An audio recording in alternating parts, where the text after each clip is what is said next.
for you better Yanko Pansy and then Subio on my quiet say Yamra. Na yene ya dofo mo chichi ni penche mu Asia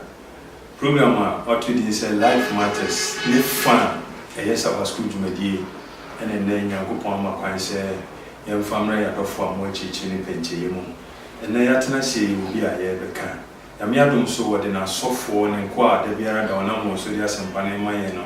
odo wa beka yen sa uba mi benkum so ha no sofo Benjamin Oduro banye Mountain View Ghana Conference. Odijuma Nafi was signed a war Adventist Girls Senior High School a war in Tonso. Also for me Makwaba. So we also for set Anochi our non so and a Mountain View Ghana Conference and Mabunu Jumadi any upon the Jumadi and also Odano or non so I will be different so for me Makwaba. Ede osebe mpa na medi dwumadi ho chiame e ma hwefo nyina kwa ba ba bia mo bia ansa na ebe hye dwumadi na se no ebe sre na ya bompaye so fa no chi ebe bompaye mai ejapa enenso ya transe wasam so yes se ma hon kron enye tretrefo na se nye nchira mai Kristo dim amen.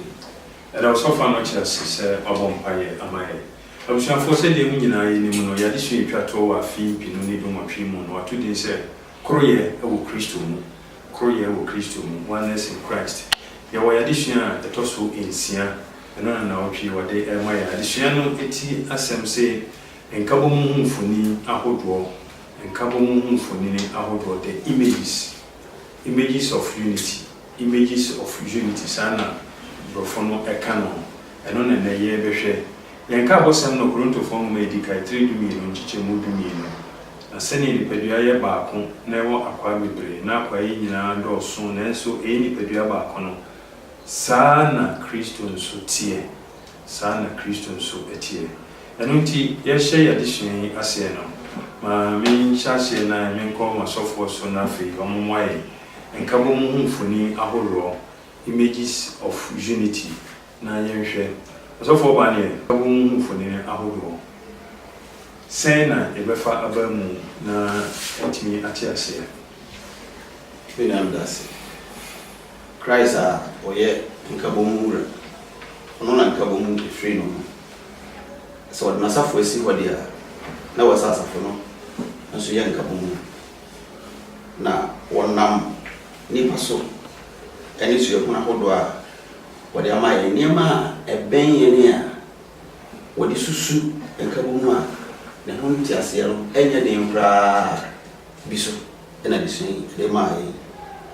ofa ni pedua yi a ni pedua no betima ya adwuma yi na edi adwuma atenase atumpon dempo de nyame da hye ense etimi aweda na wo se oni pedua ni nyina kwa ni nyina tiase se de ubia area no beboa na wa sapepe na wa de ba yigidi mu suso a onyame asafo na odne si wonu no enkabomu a wasa asafo ni nya asafo no nkabomu a eda oni onyankopon ntem asafo no nkabomu a eda asafo ma entem na Christ si yefanya ma eno na edition denedi actually that's it asafo anoche mamemra ho say yefe mfunini ahodo a wode amaye wo na otwe edition ni mu a osheda ayi bibi sonko se the people of God Nyankopon krofo nanka mi se wiase ni panyi na Nyankopon krofo nti de adesua yi kan a o ma mfunini ahodo a oyi mu ba ko se Nyankopon krofo so for eno sen na ebisi atiase Nyankopon wiase ni panyi na ya ne dia araba asafo no eye Nyankopon krofo wa the church usia asafo no wansa wa say ecclesia hela kasa na ecclesia chere called out of the world ni paku bia awurade afre wo mo afri wiase aboa wo anu aye onko ba enti ni ba nyina yi amedia de but asafo no in a special sense eye Nyankopon krofo soronko kra Of my mimi so I didn't hear Eden and Yame ye be no be a bit you say. Said, Children grown on my even so young go for in Nipa or Bosronia assassin or Bo Nipa. Enna, or do we ask a share on Nipansa? Now Nipa Rias. You Nipa Rias, and Nipa fee, Yankopon by asset. Enna when Yankopon the and Quanti and Shishaya, or Bassadi will be perceived you. A buyer. A brand new drew Yame, Nishayan, Abel Pepe. But yen we ask me penina na accept say. Yame Bassaya, Jaya Yamba, or Mobile Yamima. Okay. And the one or tit and Quanti and Cransel now accepting or Mona, additional come once and say they are Omoy Yamin Crawford, the people of God, called out of the world. Omu we ask it. But enam se o ma je nkwaje nsem na tunu ntino onyankopon afre o mo ayo mu ni paso. Okay. Ehunu onyankopon enkrofo. Na sonko be no mo ye efiri ni pa aka no onyankopon enkrofo no. We sonko ene se onyamina odo ene de yi wo. Okay. Se de o pawo o man Israel. Enye enipa bia wo ye. Nemo e odo sonko a we nya ya what the door one of ye was said, one of my one your no Jehovah no anywhere. Now one found so, and far you need the other man if you are seen, and no so and I can find you. It's a Bibiano, when I mean what Nippon and I already had, and so, or Nippon beer. One hour so, I didn't say, and we are saying a Bibia. I don't know if you're only fearful. No, that's a book on fearful. No question. Yami fee or Fred, we are seeing our said, one run fee. Also, Nipa and Tia says it will be a vessel boom, what say about 20 here, a baby, Nipabia, or the Nassam show. Now, when I'm staff also, I'm a winner because I don't know power my Israel. Or yeah, or my problem. And so, a number of my Israel, so what did Yamamu Funa Gentiles alike, or going number when I'm fee. Governor Jimmy Baho, Yankopon Crawford, Yankopon fearful. A dear in the Yansu Shady Oma, a train cabum, then a man who cabum. All right, on the Nipa Guna Abaya Safon, and yet Nipa Bacon. Okay. A Nipa from different backgrounds. On Nipa, we free crew, we Casanco, Nayena, and Yamia Frey. Now, Nasa Fubani teaching on. And yes, Yamia said that's a Rofobi no power no power. The gospel is the message of the gospel is going out. Yamim clans and echo. Now, one on my kind master, watching, Omo Yami and Crofo. Now, Bay Yankopon Crofa. And I'm saying, Libaba Kuntino, a chrese. Nipa doma be kambo we free as I say nyina ye busua ba komani ye e na wode ye household e fie nsusu no e fie wo ho no enye kwa enna ho kwa nipa wo fie no mu osan de dan esie toto no e dan nsusu no enya de ba ko pe na wo mu ye wa anwea wo mu ye wo cement wo mu ni nyina ya anwea de ba e anwea different kinds ye wa bo wo mu ye wonua ni ade na ni nyina e ka bo ma hu se edan si wa esi wa kama ena ukọ efie nsusu a ye wa ja ye wona ye womma ye wona nanom ofasie no ni nyina na ka bo hu ye household enti hu se enye ade ba enti nyankopon de kire se asore no wo no ye kuku nipa bebre ni wo mu but onyame pese ye nipa ba ko anka bo mu e wo ye mu nipa ba ko anka bo mu e wo mu na osofo ba na me ba ho a adesua no aka anka bo mu fonire ba ko o se eye konkro na sore dan eno no ye beti ase me da se onyame wa ye na safo na ne ho konkro no edua wona safo wona obo pan ama konkro no ahye wo ma na de wa nante na de wa ye adwuma no sampofo yi etimi tsena onyame asafo no kwasa no se ya mo nyame honhom ni yene mu o nyame fie kura akopra mpono yende o kan tro no fo ba bia wo se ankrankra no ye nipa bia no o nyame asore dan nempo ye di fin kan ye nipa bia o nyame konkron ye na ye se wo san so ba nu de kire se nyame asore dan no ye nya yama ya kwan yama no konkron no ehye yen edi ntu na mo ni nyina ogi yen nyina wo nyame asore konkron mu empo wo nyame asafo wa bodi na wa frɛ yen yama ya kwan ma konkron no edi yen ntu na mo edi didwuma no wo de yen hye wo nyame asafo mu na se ya nyon sa na se yetoto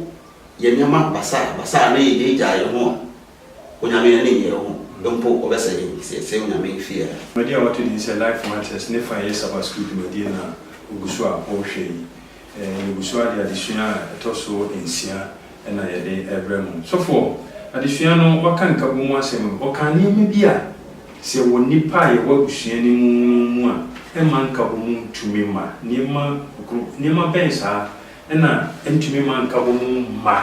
e wagusua ne kasafo no abusua bia enipe wo mu amoya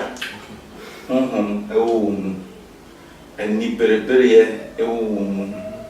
na enam senti ene toda ni monyam hunu bi pese ono na wo yesi sa suban ahoro ni nyina se wo abusua mu a enda man ka bo mu no enye adwuma de o ya amoya se ni nua bi obibi no oni bia na ye ne ya de na ni bere ade se bibi koso na ankone fa hanu yo pani monyam hunu etoda ade no nye ono na keze ye kamfo no ba ya kamfo no nya kamfo obi no de o ha eba enti niama wo abusua mu a emmoa mabusua no kabom enye yi no saa de kro no na asafo no a abeye abusua kese no se ye bam na saa niama we hye yakoma so ni amma onyame onkronkron nti na o ka se onkronkron ye asore ni asafo no onkronkron so da that's right asafo no enyina no onkronkron so da ye de ba onkronkron individuals e wo mu ye de form church no the individual dia no onkronkron so da se ye ma onkronkron betna ye mu no yi selfishness no free or envy strive ni ade free or na selflessness me pem yie die nkoa me hwehwe obi ayie die ba ye mu a ebemma ye nkabo mu no atimi ayie na se ya makwan dia as long as these traits envy strife selfishness rule there's danger for the unity of the church. Danger for unity of the church yento aso akakra na ye bre no aso Kristo ni padua no Osia asafo ni Kristo ni padua. Yes. Okambenso. Asafo no Kristo ni padua. Odi kan ni padua ye entoto ho amaye mfoni amaye. On se ni padua no. Senia esitie no ewo eye baako. But there were different members, organs and systems. In fact, we the anatomy and physiology of human system. Mama. Eni kura ya fa niame wo mu enyasam ketwa akwa bia befa niame wo mu enyasam ketwa bia ya na adwuma ene emani padua ntimi function sana asafo no o kan kire yen se Kristo ni padua enti wo betimi aye Kristo nsa betimi aye Kristo ani betimi aye Kristo hwene betimi aye Kristo aso betimi aye Kristo nan betimi aye Kristo sabe ne yafunu so obetumi aye part of akwano mu baabia na so say yeti asese Kristo ni padua na ye members of Christ body dia and you obehwe part o play bi because so one play ni asese ni padua no part bi eyare e kan nyina no the same way and as asore no say ni padua no bi play the role here Christ ni padua no e ho atechimo okay so mo mania yemna ho ye bre no aso oka enkabo mu so hyade no odo odwan ni odwanhwefo na se nwan ni nwanhwefo eno no sen na yebesi ate ase wa asafo no odwanhwefo bia yehu se de oni ne mwa no edwuma yehu se okasa wotenene owura ni piepe enwa ni di brika eba ne nkyɛn enti no tworo di Yesu Kristo esi wo sɛ odwanfo okay ɛna asafo mai ɛne wiase domina yɛne ne nwan na wona wo tie mu a Yesu Kristo tie mu a wote no ɛyɛ wona ama wo kwan ama kronkron no ɛde wo yɛ adwuma wona wote Yesu ne yenim no sɛ yɛwura no enti sɛ Yesu Kristo bie pono na ne nwan ne wura mu obia ɔto ha ne nwan ne pie kwa didi ɔka wɔn brɛ wɔ de wɔn kɔ bea ɔha wo nie nko a epo sɛ enwan ne bi ɛfom enwan ne bi yira wɔde akɔka paa ne kɔpɛ no ɛsa de no ba ɛdɔm no ɔbɛka enwan a aka no bi enti no nokwasɛm sɛ yɛwɔ owura bi a ɔdɔ a wɔde ma yɛn no ɛte sɛ ɔdɔ a odwanfoɔ ɛde ma ne nwan sɛ ɔmpene ma pataku ɛmɛkyi bi edwan bi emfiri no na ni ti mu akyi sɛ Yesu Kristo ani di akyi no yɛwɔ owura bi a ɔdwen yɛn ho sɛ yɛtie ne na yɛtie baabi a ɔka yɛn si fa ha sɛ ebedi n'akyi a wɔde yɛ ba produce fi asomdwe ɛda mo ase asɔfo yɛ de sua ne ba wie nti ɛna de sua to so sia na wɔto de sɛ ka mo hu mfoni ahodoɔ no ɔtɔfa bɔ mu no deɛ na wobɛtumi aka yo nyankopɔn pɛ sɛ asafo no yɛka so asafo no anya asɔre dan emu me nipa individuals a yampa asɔre no yɛ ne yɛ asafo no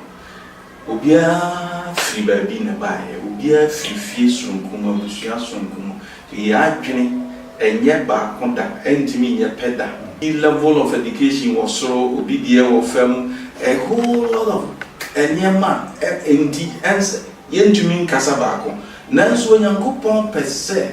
yɛkasa baako fi sɛ asɔre no botaeɛ ne Kristo nipadua no a yɛpɛgya akyerɛ wiase nyinaa ma nipa nyinaa nhunu Yesu ahoɔfɛ ne suban sɛ deɛ esi akɔ no enti Nyankopɔn nyɛ yɛ adom na Christ odwanfoɔ pa no di yɛn anim pɛ sɛ